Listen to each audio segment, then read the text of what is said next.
Hello, it's Southgate here from hEDS Rehab. This is the next in our series on exercises to improve dorsiflexion on the hypermobile's leg. Our last video, we showed a band tied around our ankle, drawing the bone back at the ankle as we lifted our foot up. Sometimes I've found with my clients that the restriction is more up at the knee end rather than the ankle end. So this little exercise may be the one that's more effective in freeing up the ankle in dorsiflexion. So I've got my theraband again and I've tied it around a table leg. And I'm just going to pop my leg through that theraband right up underneath the knee, and I'm going to bring my foot back until I've got some resistance, and what that's doing is it's drawing my lower leg forward at the knee, and that way it can come back at the ankle easier.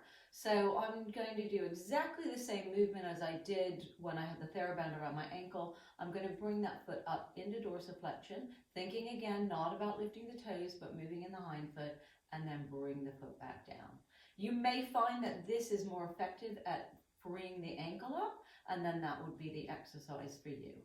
So that is exercise number 4 in our series on improving dorsiflexion in the hypermobile foot. It's Bonnie Southgate from hEDS Rehab. Thank you for watching.